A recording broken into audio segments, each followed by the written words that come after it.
Welcome to MTN Outdoors. Where's Andy?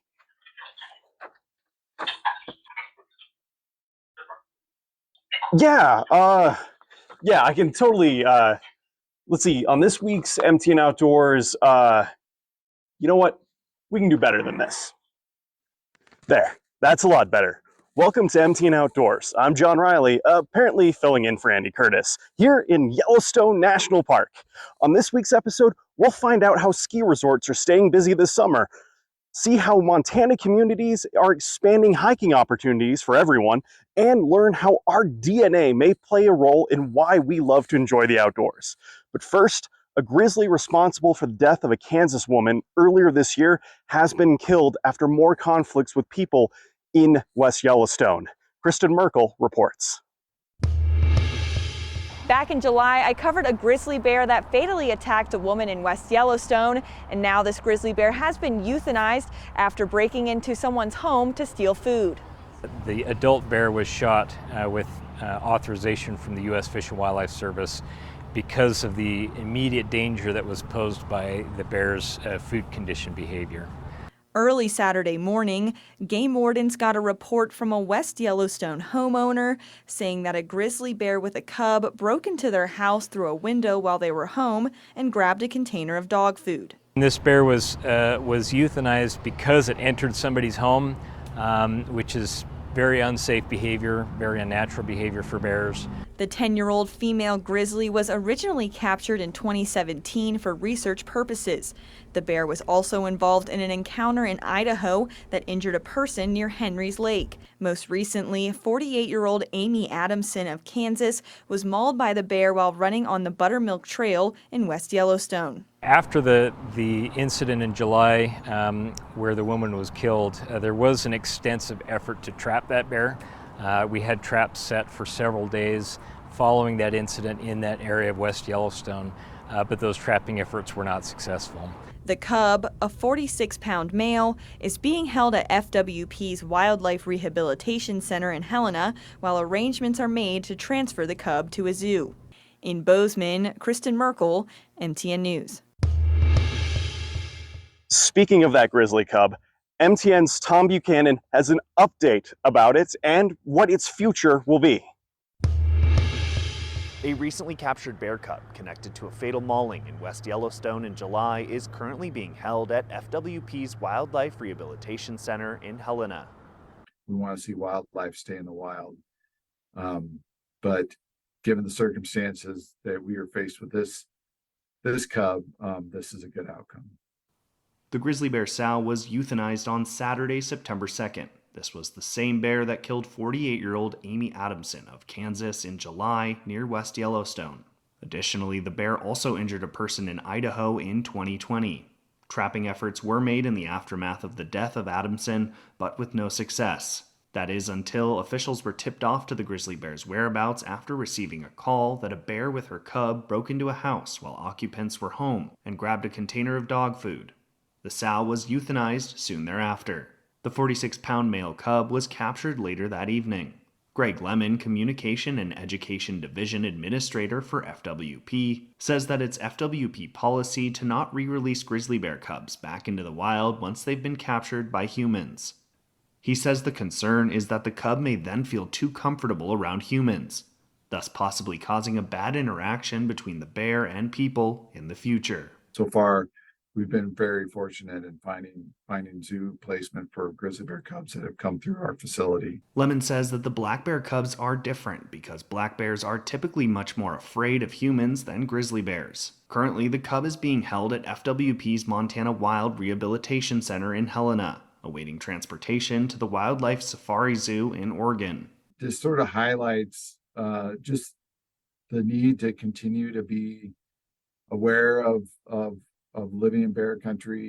Lemon also wanted to remind folks, as this month is Bear Aware Month, to take extra precautions when going outside. For example, folks can do such things as be precautious and bring along bear spray and know how to use it, make noise, travel in groups, and store food indoors or in bear-resistant garbage cans. Reporting in Helena, Tom Buchanan, MTN News. Montana Governor Greg Gianforte recently declared September as Bear Aware Month. The simple reason? If you're west of Billings, you're in bear country, and awareness key to safety for both you and the bears.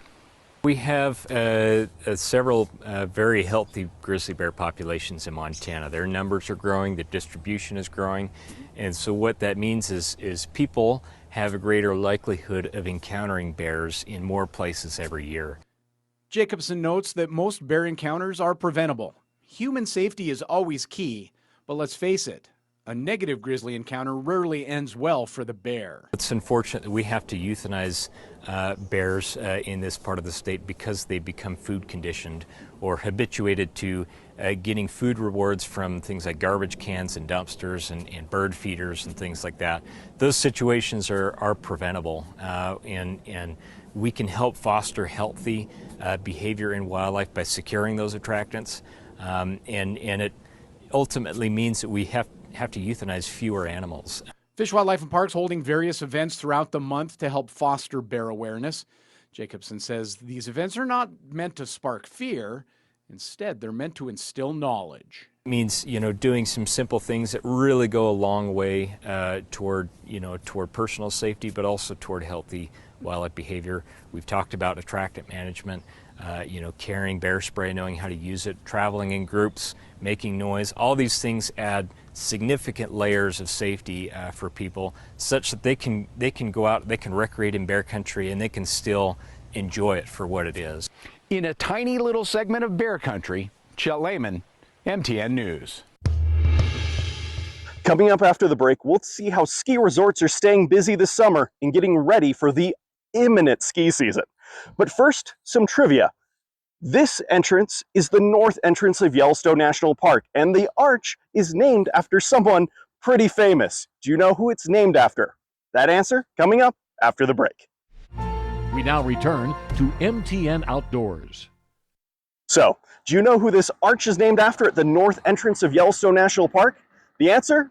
President Teddy Roosevelt. Although it's just a bit of a coincidence that it's named after him. While Roosevelt is widely known as being a champion for conservation and greatly expanding the national park system, it was just happenstance that he was vacationing at Yellowstone National Park when they were building the arch, and thus it was named after him. Now, even though it's some pretty great summer weather today, we're not that far from ski season. MTN's Ryan Berg has a look at how Great Divide is getting ready for those skiing months. For a ski mountain in the off-season, a lot of people think it may be quiet, but definitely not here at Great Divide. Even noise-wise, there's still quite a lot going on.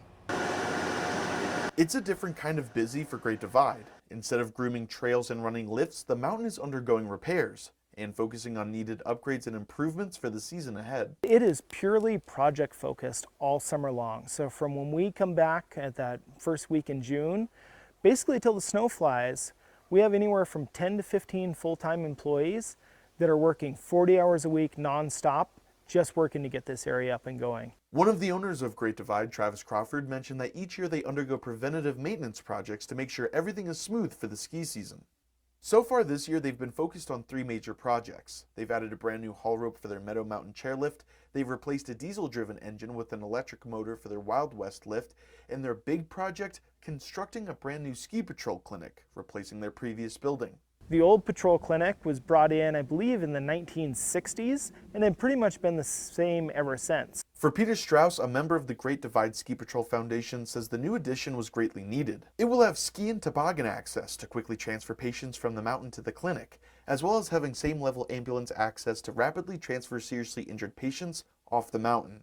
And everyone working on this major project is doing it on their own time. It's a community effort. We're happy to do this. And all the folks that built the building are volunteers. And the Ski Patrol is extremely grateful for all the support. We've got tremendous support. Ace Roofing is the name sponsor for the building. Helena Orthopedic Clinic, St. Pete's, American Chemet, Valley Bank. All sorts of businesses came out of the woodwork and said, we want to help keep fun safe on the hill. Reporting at Great Divide, Ryan Berg, MTN News. The Badger 2 Medicine area covers approximately 130,000 acres adjacent to Glacier National Park and was once a part of the Blackfeet Reservation. The oil and gas leases date to 1982, when the Bureau of Land Management issued 47 total leases. But according to the Department of the Interior, an environmental impact statement was never prepared, sparking years of litigation. Congress withdrew the area from oil and gas leases in 2006 and offered tax incentives to leaseholders who voluntarily withdrew. Obama administration Secretary of the Interior Sally Jewell canceled the remaining 2 leases in 2016, sparking additional legal battles. Leaseholder Moncrief settled in 2019 and released its lease, leaving 1 remaining lease held by Solinex LLC, which agreed to release its lease last week. In a statement online, the Blackfeet Tribal Business Council says the release, quote, brings to a close a long and painful chapter. Montana U.S. Senators John Tester and Steve Daines also released statements supporting the release of the oil and gas lease. In 2002, portions of the Badger 2 Medicine area were established as a traditional cultural district. That area was expanded in 2014 to include lands where the now canceled leases once were.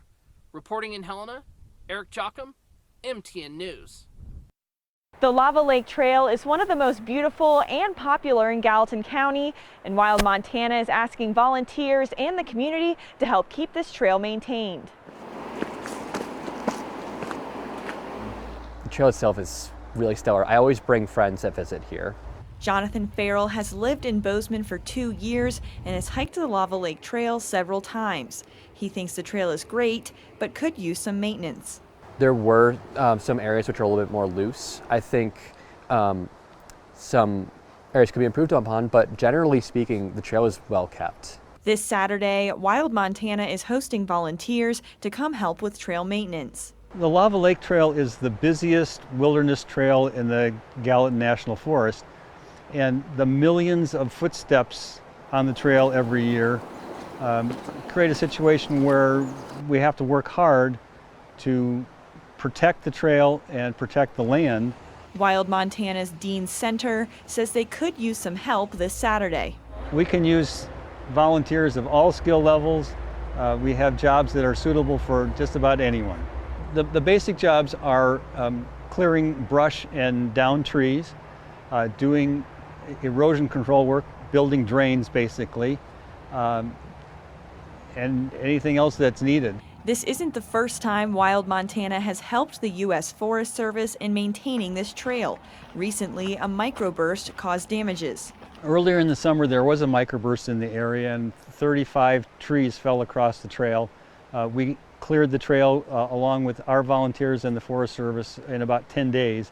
As far as I know, there is no more damage or intrusion from those trees. Center says not only will volunteers be helping the trail, but they'll learn to love it too.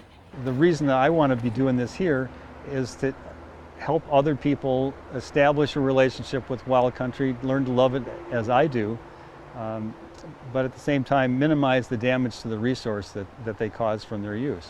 The next Lava Lake Trail maintenance is full this fall, but there will be more opportunities in the spring. You can find more details on how to help on our website. In Bozeman, Kristen Merkel, MTN News. Coming up after the break, MTN's Tanner Saul takes a look at how our genetics play a role into why we love the great outdoors. We now return to MTN Outdoors. Welcome back. Do you like being in the great outdoors? Me too. Well, it turns out there may be some science behind that. Our wildlife correspondent Tanner Saul explains how our love for the outdoors is baked into our very DNA. Picture this. You're out in the woods surrounded by towering trees, the soothing sound of a babbling brook in the distance, and the crisp scent of pine needles fills the air. Just breathe for a second. Doesn't that feel amazing? There's a lot of benefits to being in nature. It really is a breath of fresh air. Indoor concentrations of air pollutants are often 2 to 5 times higher than outdoor areas. It also has multiple ways to improve your mental health, from soaking up much needed vitamin D to soothing your frazzled nerves. It's your cozy sanctuary for a happier mind. Like a lullaby for your restless nights, it can help you sleep more by resetting your internal clock. And it helps out your immune system. Microorganisms from the wild help keep your defenses sharp, preparing your body for when those pesky infections come knocking. Our connection to nature isn't just about the surroundings. Recent research shows it's actually in our DNA. Scientists have been hard at work unraveling the genetic threads that make us who we are, and suggest a portion of our desire to be in nature and how we experience it might actually be heritable. Just like you might inherit your eye color from your parents, your inclination to soak up the sun in a park is also inherited. A recent study in PLOS ONE found that heritability of enjoying nature is around 46%. While genes certainly play a role, it's not the whole story. Our experiences and upbringing also shape our connection to nature. It's like a dance between nature and nurture. You can share your nature-loving genes with your kids or siblings, but without the chance to explore nature, those genes might fade out into the background. But if you let nature into your life, those genes will thrive, fueling your desire to seek out the natural world. This research helps us understand the complex interplay between our genes and our environment. If you're not a fan of hiking, it might just mean that your genes are nudging you toward different ways of enjoying nature, like painting landscapes or bird watching. Nature comes in all shapes and forms, just like our genes. Whether you're a mountain climber or a sunset admirer, remember that your unique connection to nature is all part of what makes you, well, you. In Missoula, Tanner Saul, MTN News. If you've driven out to Bozeman Yellowstone International Airport, then you might have seen something that caught your eye or even caught your smell. It's this hemp farm, and this hemp farm is a part of the growing and changing landscape of Montana agriculture.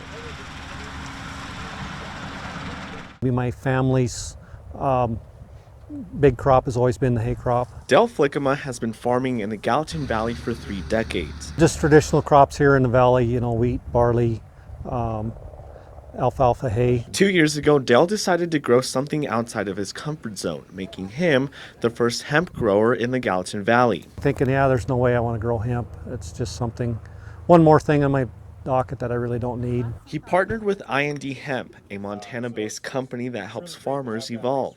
We contract with farmers to grow hemp for us.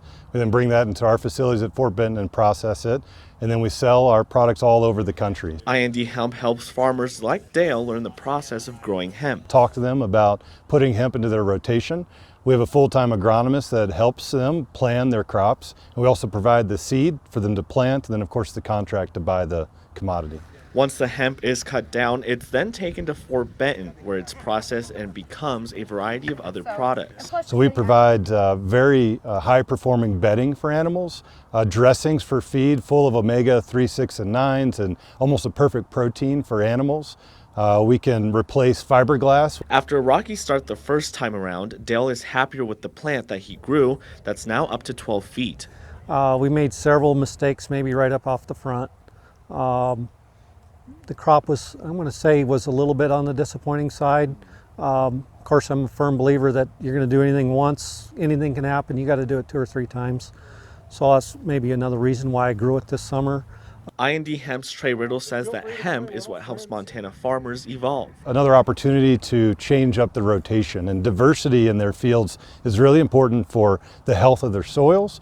Also, we can get out of the commodity price fluctuations. If you're going to be an ag, you better be adjustable and flexible and do different things, and you got to be able to change on the moment. Just outside of Belgrade, Edgar Cedillo, MTN News. The end of the summer means that chokecherries are in season, which means it's time for Lewistown to hold their annual Chokecherry Festival. Up and down the main street of Lewistown, hundreds of vendors have set up to sell merchandise at the Chokecherry Festival. There's also a classic car show where I met Bill and his 1962 Pontiac. Oh, tri-power 4-speed bucket seats and aluminum, 8-lug aluminum wheels that you could get from 60 through 68. Bill has been attending the festival for as long as it's been going on and loves the community aspect of it. It's kind of one of them get-togethers where you come in a lot of times just to see some people that you haven't seen all year.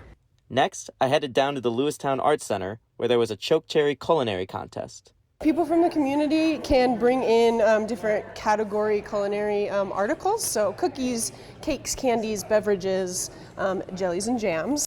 Then it was off to get some choke cherry lemonade, which turned out to be a family affair. It's our family get together every year, and we just sell out every year, so it's a good little moneymaker for everybody. Gets a little bonus at the end of the weekend, and we get some family time. With so many different vendors, I just had to get involved. They were selling everything from fur hats, to jambalaya, to mead, and cigar box guitars. Although I think I should let the experts stick with that.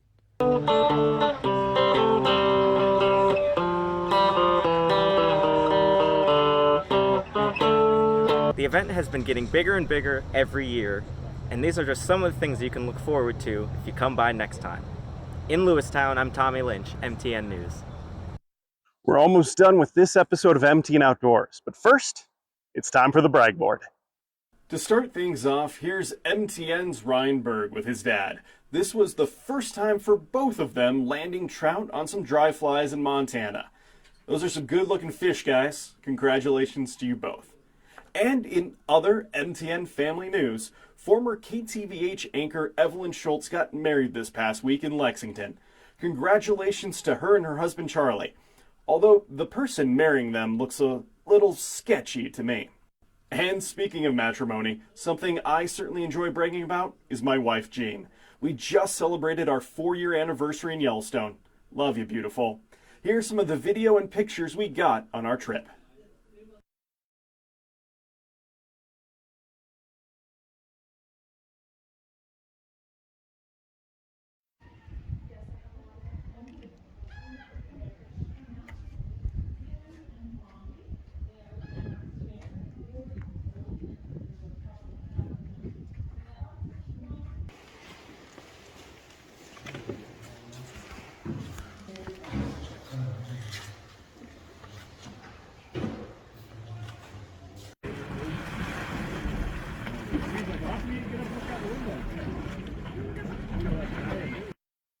Well, that's going to do it for this week's MTN Outdoors. Andy texted saying he should be back next week once the doctors are able to remove the bowling balls from his fingers. Thanks for joining me. Have a good one, and I'll catch you next time.